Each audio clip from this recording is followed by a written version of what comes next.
Welcome students, आपका study corner में स्वागत है। आज की वर्कशीट 10वीं कक्षा के बच्चों के लिए सामाजिक विज्ञान की है। भूगोल कार्यपत्रक 11 यानी वर्कशीट 11 31 तारीख की आपकी वर्कशीट है। हमारा आज का टॉपिक है नकदी फसल एवं आवश्यक जलवायु। मतलब कि ऐसी फसलें जिनसे कि हम धन कमा सकें, जो कि व्यापार के काम आती हैं, ऐसी फसलों को नकदी फसल कहा जाता है। और कोई भी फसल जो होती है उसका कुछ फिक्स क्राइटेरिया होता है कि उसको उतनी जलवायु चाहिए ही चाहिए। वैसी जलवायु, गर्म है तो गर्म चाहिए ही चाहिए, अदरवाइज वो या तो बहुत ही खराब सी होगी या फिर नहीं उगेगी। तो फसलों के लिए कैसी जलवायु चाहिए, आज इस टॉपिक में हम पढ़ेंगे।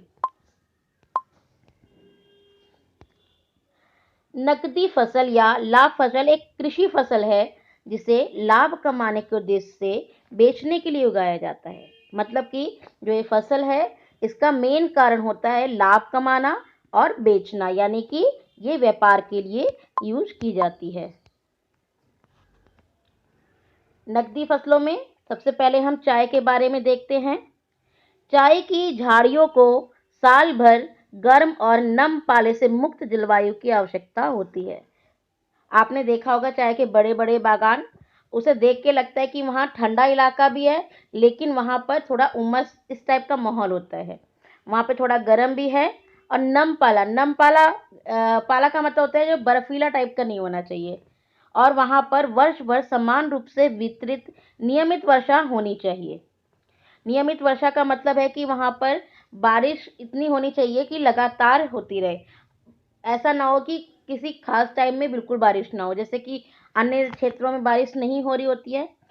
जो चाय है उसके लिए अगर सबसे ज़्यादा कहीं चाय उगती है हमारे भारत में, तो वो है असम। असम का अगर आपको पता होगा, वहाँ का चेरापूंजी मानसून डैम कितना फेमस है बारिश के लिए।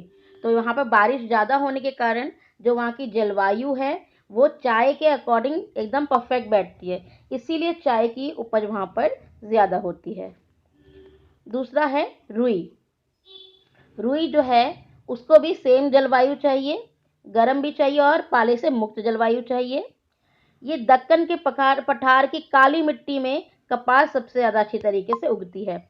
अगर आपने कपास के लिए मिट्टी सुनी हो, काली मिट्टी, जिसका नाम रेगुर भी कहा जाता है, इसको रेगुर या रेगर भी कहा जाता है, ये गुजरात के इलाके में सबसे ज़्यादा पाई जाती है। इसकी वृद्धि के लिए उच्च तापमान, हाई टेम्परेचर चाहिए, मतलब काफ़ी गर्मी होनी चाहिए।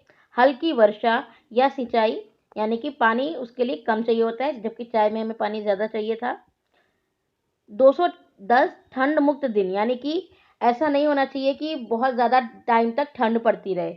लगभग 200 दिन, 365 दिन में से हमारे कम से कम कुछ दिन ऐसे होने चाहिए, 210 दिन ऐसे होने चाहिए जिसमें ठंड ना हो और इसमें तेज धूप की आवश्यकता होती है। रुई बहुत ही आप कह सकते हो एक बहुत ही महत्वपूर्ण कृषि है, क्योंकि ये हमारे जितना भी कपड़ा उद्योग है उसका बेस जो है वो कृषि ही है। और रुई से ही धागा बनता है और धागे से फिर कपड़ा बनता है और कपड़ा से आगे जितने भी आपके ड्रेसेस बनते हैं सब कहीं ना कहीं रुई से टच है। तो ऐसे में रुई बहुत ही इंपॉर्टेंट फसल हो जाती है और ये बहुत ही मेहनत वाली फसल है। इसमें उगाने में, इसको साफ करने में, इसको धागा बनाने में, काटने में बहुत ज़्यादा मेहनत लगती है। तीसरी हमारी फसल आती है गन्ना। ये उष्णकटिबंधीय और उपोष्णकटिबंधीय, यानी कि बहुत ज़्यादा ठंडी नहीं, बहुत ज़्यादा गर्मी नहीं, ये लगभग एक समान सी जलवायु में है। 21 सेंटीग्रेड से 27 सेंटीग्रेड तक के इसमें मतलब सेल्सियस तक का तापमान इन्हें चाहिए। 75 सेंटीमीटर से 100 सेंटीमीटर तक की इन्हें वार्षिक वर्षा चाहिए। वर्षा जो है 75 से 100 सेंटीमीटर के बीच में होनी चाहिए। गर्म और आर्द्र जलवायु, गर्म मतलब होता है गर्मी और आर्द्र का मतलब होता है जिसमें मॉइस्चर भी हो। ऐसी जलवायु जिसमें मॉइस्चर भी हो, ऐसी जलवायु में ये अच्छी तरीके से बढ़ता है। गन्ना गन्ना भी हमारे लिए काफ़ी बड़ा उद्योगों में हेल्प करता है। गन्ने के जो जूस से ही चीनी बनती है, गुड़ बनता है। नेक्स्ट आता है रबड़। यह एक भूमध्य रेखीय फसल है, लेकिन विशेष परिस्थितियों में से उष्णकटिबंधीय और उपोष्ण कटिबंधीय क्षेत्रों में भी उगाया जाता है। अगर आपसे पूछा जाए कि उष्ण कटिबंधीय और भूमध्य रेखीय ये सब के बारे में, तो आपने देखा होगा इस तरीके से, ये आपका 0 डिग्री होता है, ये 23.5 डिग्री नॉर्थ, ये आपका 23.5 डिग्री साउथ होता है। तो ये जो इलाका है आपका, ये उष्ण कटिबंधीय है, और इधर वाले इलाके में आपका शीतोष्ण कटिबंधीय आ जाता है, और यहाँ पे शीत कटिबंध आ जाता है। मतलब कि बहुत ठंडा इलाका, मिला जुला इलाका, ये बहुत गर्म इलाका। अगर आपसे बोला जाए तो ये वाला इलाका सबसे ज़्यादा ठंडा है, ये वाला इलाका जो है इधर का इलाका, ये इलाका कुछ हद तक आप कह सकते हो कि कम ठंडा है, लेकिन सबसे ज़्यादा जो गर्म है ये वाला इलाका आपका आता है। तो जलवायु वहाँ पे जो होती है गर्म होती है, जिसके कारण रबड़ का उत्पादन वहाँ पर ज़्यादा हो सकता है। अधिक 200 सेंटीमीटर से अधिक वर्षा के साथ इसके लिए नम और आर्द्र जलवायु की आवश्यकता होती है, और तापमान 25 डिग्री सेल्सियस से ऊपर होना चाहिए। तो हर फसल कुछ मांगती है आपसे, तभी वो आपको कुछ देती है।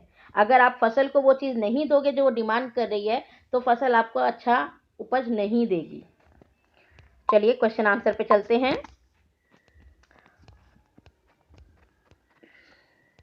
हमारा पहला क्वेश्चन है कि उस नकदी फसल का नाम बताइए जिसे वर्ष भर उच्च वर्षा की आवश्यकता होती है। चाय ऐसी फसल है जिसे कि उच्च वर्षा की आवश्यकता होती है। चाय सबसे ज़्यादा कहाँ होती है? असम में होती है।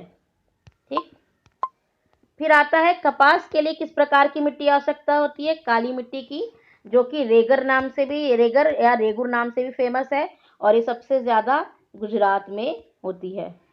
ठीक है, तीसरा क्वेश्चन आता है कि रबड़ की खेती के लिए भारत में किस राज्य की जलवायु उपयुक्त है? इसमें आपको एक क्लू भी दिया हुआ है। राज्य जो है उच्चतम साक्षरता के दर के लिए भी जाना जाता है। जब भी बात आती है केरल, सबसे ज़्यादा शिक्षा के रूप में अगर देखा जाए तो साक्षरता दर सबसे ज़्यादा केरल की है। तो रबड़ की खेती सबसे ज़्यादा केरल में ही होती है, क्योंकि वहाँ की जो जलवायु है वो रबड़ की खेती के लिए सबसे ज़्यादा उपयुक्त है। हमारा चौथा क्वेश्चन, चाय की फसल उत्तर पूर्व के पहाड़ी क्षेत्रों में उगाई जाती है, जबकि उत्तरी भारत के पहाड़ी क्षेत्रों में क्यों नहीं उगाई जाती? तो इसका क्वेश्चन अगर हम देखें तो इसका हमें आंसर इसके जलवायु के लिए जो डिमांड करती है चाय, उसमें मिल जाएगा। जो चाय की झाड़ियां हैं उन्हें गर्म माहौल चाहिए, थोड़ा नम पाला, यानी कि बहुत ज़्यादा बर्फ वाला इलाका नहीं होना चाहिए। जलवायु में नियमित रूप से वर्षा होनी चाहिए। जबकि हम भारत के पहाड़ी क्षेत्रों में देखते हैं कि उत्तरी भारत के पहाड़ी क्षेत्र में हम देखते हैं वहाँ पर ठंड ज़्यादा है, बर्फ़ ज़्यादा है, तो ऐसे क्षेत्र में फसल जो है चाय की नहीं उग पाएगी। तो जो फसल के लिए उपयुक्त जलवायु यहाँ पे नहीं मिल पाती, इसीलिए उत्तर पूर्व के पहाड़ी इलाकों में उगाई जाती है, ना कि उत्तरी भारत के पहाड़ी क्षेत्रों में।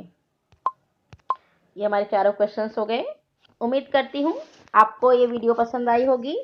अगर आपको ये वीडियो पसंद आई है तो लाइक कीजिए, मेरे चैनल को सब्सक्राइब कीजिए, ताकि जब मैं दोबारा वीडियो डालूँ तो वीडियो आप तक आसानी से पहुँच जाए। धन्यवाद।